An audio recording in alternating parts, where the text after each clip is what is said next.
L'After RMC, Christophe Jacobicine. Bonsoir Christophe. Bonsoir Olivier, bonsoir Cécile Duflot, bonsoir Pascal Canfin. On va revenir, c'est le principe de l'After, sur plusieurs moments de cette émission.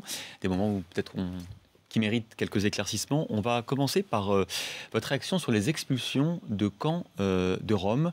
Vous avez défendu la position du gouvernement et on vous écoute.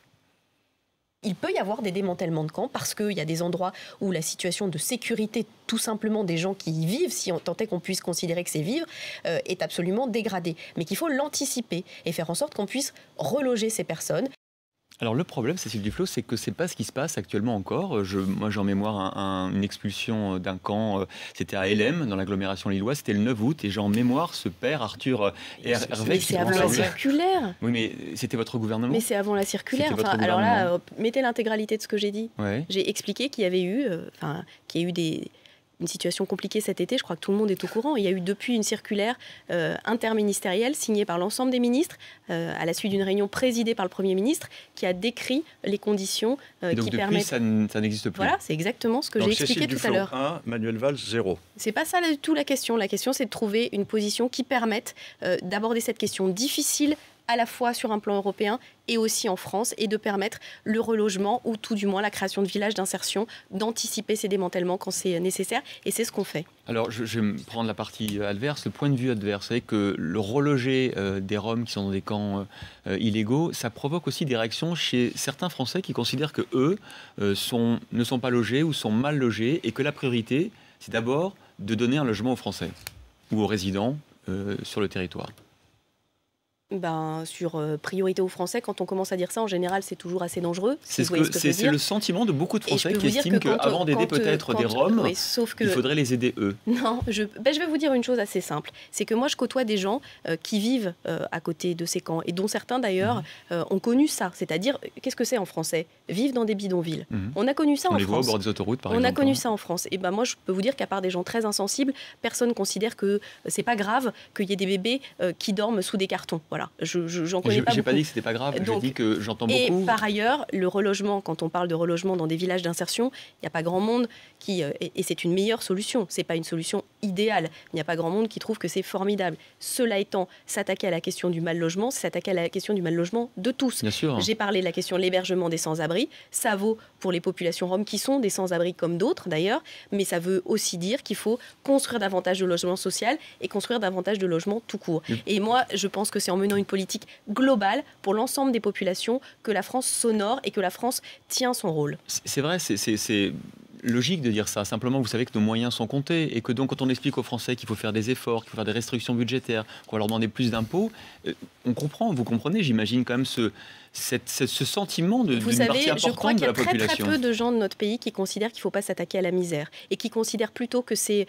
une fierté de vivre dans un pays qui est capable de protéger les plus faibles, de s'occuper des enfants qui sont en situation de grande fragilité, de soigner tout le monde. C'est une fierté. Je crois que ça fait, pour le coup, s'il y a des sujets sur lesquels on peut être content de vivre dans ce pays, c'est de considérer effectivement qu'on est dans un pays qui ne méprise pas certains, qui ne considère pas qu'on va créer des clôtures autour d'autres zones pour essayer que la misère ne nous contamine pas, mais qu'on fait en sorte que, comme l'avait fait l'abbé Pierre, on refuse que des gens vivent dans des conditions scandaleuses dans notre pays. Vous savez, je croise beaucoup de gens, et c'est d'ailleurs parmi ceux qui ne sont pas les plus riches, qui sont les plus solidaires, et qui aujourd'hui aident au quotidien, je pense à ce que font les habitants de certaines communes du nord de la France, qui ont aidé les réfugiés après le démantèlement des camps de Sangatte. Ce n'est pas les plus riches, ce n'est pas les plus favorisés qui aident les plus fragiles, c'est souvent ceux qui savent ce que ça signifie. Et moi, je suis fière d'être dans un pays qui a des gens comme ça, et qui ne cède pas à un discours qui est un discours du « les gens disent que », qui est souvent celui des plus favorisés. Les gens appellent la radio, les gens appellent RMC. Oui, et moi je pas les gens vois, disent qu'il y a beaucoup de aussi, Français qui disent ça. Oui, après, ils ont peut-être tort, et vous avez non, le droit de leur répondre. Moi, je pense à tous ceux qui sont solidaires. Il y a beaucoup de Français qui pensent ça et qui disent ça. Et par ailleurs, je vais vous dire une autre chose. Je suis une femme politique. J'ai un engagement politique, c'est l'écologie. J'ai des valeurs de gauche.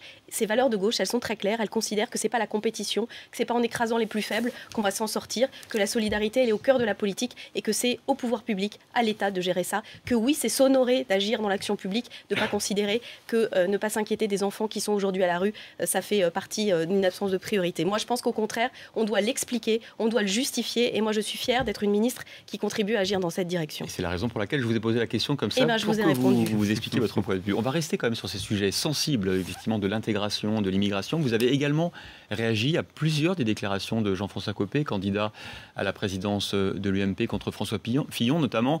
Le dernier en date, c'était dans son livre et dans un meeting vendredi soir, cette anecdote réelle ou inventée de ce petit garçon qui voulait manger un pain au chocolat et dont certains de ses camarades de quartier lui auraient interdit de le faire parce que, je cite, c'est la période de Ramadan. On écoute votre action.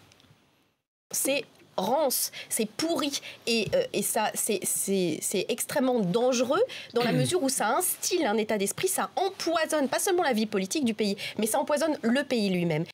Alors c'est très clair là encore, vous savez que cette déclaration fait suite à une autre sur le racisme anti-blanc. Il y a eu tout un débat. Est-ce qu'il y a un racisme anti-blanc? Est-ce que ça existe? La question c'est est-ce qu'il y a du racisme dans notre pays ou dans nos sociétés? Oui. Il ne s'agit pas de le définir. Et il y a de l'antisémitisme, on l'a vu. Donc il faut être très clair sur le racisme. Mais pourquoi Jean-François Copé dit ça? Pourquoi il fait sa campagne interne sur ces sujets-là? Parce qu'il ne sait pas trop sur quoi d'autre faire campagne. Donc il essaye de créer des petites polémiques. Ça me désole même d'avoir à y répondre, pour tout vous dire. Parce qu'il ferait mieux de se dire, après avoir été 10 ans au pouvoir, la droite devrait quand même légitimement pouvoir tirer un bilan. Entre l'élection de Nicolas Sarkozy et l'élection de François Hollande, il y a davantage, le déficit du commerce extérieur s'est accru, le chômage a explosé et le déficit français s'est dégradé. Donc on pourra au moins dire, on s'est trompé, voilà quelles sont nos nouvelles solutions. Mais comme il n'y en a pas, comme Jean-François Copé est assez désarmé finalement, comme il n'ose rien dire, si ce n'est assumer ce qui a été fait comme politique précédente, il crée des polémiques. Et je le dis, c'est grave, parce que les responsables politiques ont une obligation qui n'est pas d'alimenter ce qui peut être le plus désagréable chez certains. Parce que oui, parfois, le racisme est une tentation. Pardon ? Pas de taire non plus les Mais problèmes. qu'est-ce que ça veut dire taire les problèmes ? Il y a des réalités, comme le disait Christophe tout à l'heure. C'est pas les gens disent que, effectivement, ils s'appellent, ils disent on voit un islamisme rampant qui veut modifier nos habitudes de vie, Pascal Canfin. Mais il y a du racisme, et il y a du racisme qui est condamnable sous toutes ses formes. Voilà, c'est ça la réalité. Et donc il ne faut pas segmenter les racismes en disant celui-là je le prends, j'en fais ma catégorie politique, celui-là je le prends pas. Non, on est contre tous les racismes et contre tous les fondamentalismes. J'ai même contre tous les fondamentalismes religieux, quels qu'ils soient. Bon, et c'est ce que je disais tout à l'heure. Autant nous devons avoir une politique d'intégration vis-à-vis des Français qui sont de confession musulmane, parce qu'ils sont français, d'une part, et parce qu'ils vivent sur le territoire, et parce que l'immense majorité, 99% des gens qui sont de confession musulmane veulent vivre selon les normes de la République, mais il faut avoir une politique qui, c'est d'ailleurs le cas de ce gouvernement, soit sévère à l'égard de ceux qui refusent les codes minimums de la République. Alors, on va parler maintenant des difficultés, quelquefois, pour les Verts. Vous en avez longuement parlé de soutenir pleinement certaines aspects de la politique gouvernementale. On va parler du traité, mais pour détendre l'atmosphère, je voudrais que Pascal Canfin regarde une image qu'on a déjà montrée à Cécile Duflot. C'est Arnaud Montebourg qui prend une voiture électrique. Regardez bien. Oui. Je vais tenter une accélération forte pour voir ce que ça donne. Ah ouais, ça y va. Mais alors là, on en prend un coup de jus. Un coup de jus à 66 km/h, nous sommes en plein Paris. Imaginez si Cécile Duflot avait fait ça. Là, c'était la mort. Voilà, c'est normal ou pas Écoutez, il avait, je pense, d'autres occupations que de regarder le compteur de vitesse. Ceci dit, effectivement, il n'aurait bien évidemment pas dû dépasser les 60. Les 50, pardon, les 50, mais j'ai pas de voiture, moi, donc voilà. En vélo, ça serait pas de souci pour les Ouais, ou en Twingo, ma Twingo. Ça prouve que la voiture électrique, ça marche. Elle est bridée. Bon, allez, on va donc parler maintenant à nouveau du traité budgétaire. Tiens, Cécile Duflot, je voudrais que vous me répondiez très sincèrement. Si vous n'étiez pas ministre, vous seriez aujourd'hui député. Qu'est-ce que vous voteriez mardi? Si j'étais députée, je vous aurais répondu de manière très différente. Je vous aurais répondu très clairement, puisque j'aurais voté, et donc j'aurais dit ce que j'avais fait. Simplement, je sais que ça vous dérange. Mais non, ça ne me dérange pas. Si, parce que j'ai entendu votre chronique. Vous avez été élu par des électeurs à Paris. Et j'ai été nommée ministre. Député. Ils ont aujourd'hui une députée qui s'appelle Danielle Hoffmann-Rispal et qui va voter. Qui va voter? Oui. Vous allez lui demander, mais je pense que c'est probable. Mais vos électeurs, ils pensaient que vous voteriez non? Mais la question n'est pas là. Mes électeurs, ils m'ont pas élu sur la position du traité. Vous savez bien que notamment, il y a une partie des électeurs de gauche qui ont voté contre le traité budgétaire. C'était même pas dans le programme de François Hollande, la ratification de ce traité. Mais la question, justement, c'est de savoir qui est où. Et moi, j'ai été militante. Vous auriez pu me demander ce que j'aurais fait quand j'étais militante et pas élue. Est-ce que j'aurais manifesté avec M. Mélenchon ou pas?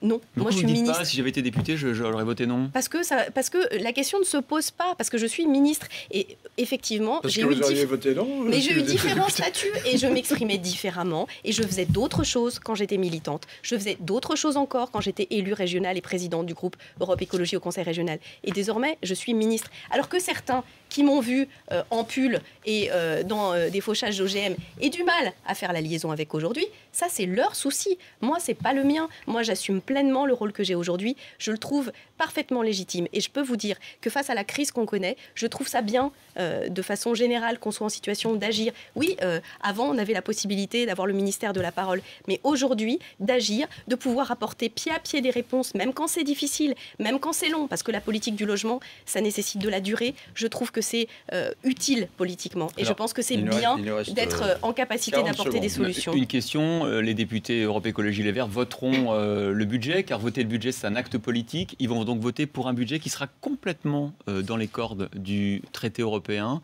Est-ce qu'il n'y a pas une immense contradiction ? Ce serait l'inverse. La contradiction, elle serait inverse. C'est-à-dire ? C'est-à-dire, par exemple, voter le traité, mais pas voter le budget. Ça, ce serait une vraie contradiction. Mais pas voter le traité, voter le budget, c'est décider une décision nationale, c'est choisir d'assumer, de participer à une coalition. Ils vont voter non au budget mardi. Et au traité mardi et mercredi, ils vont voter la transposition du traité dans la législation française. Expliquez-moi. Parce que c'est ça, le traité, c'est l'héritage du passé. Et il n'y aura pas que des députés qui vont voter non. Les députés parlementaires écologistes, députés et sénateurs, certains vont voter pour, certains vont s'abstenir, certains vont voter contre. Donc il ne faudrait pas être trop réducteur dans la façon dont vous présentez les choses. Donc il y aura cette pluralité des votes parce que c'est un héritage du passé. Maintenant, sur l'avenir, la loi organique, le budget, la réorientation de l'Europe, on votera pour, pas simplement parce qu'on fait partie de la majorité gouvernementale et donc il faut bien voter pour, mais c'est parce que nous avons la possibilité de déposer des amendements, nous avons la possibilité de le faire évoluer, nous avons la possibilité de l'influencer, ce qui n'est évidemment pas le cas du traité puisqu'il a été signé dans le passé. Bien, très bien. Merci beaucoup. Merci Christophe. Merci Cécile Duflot.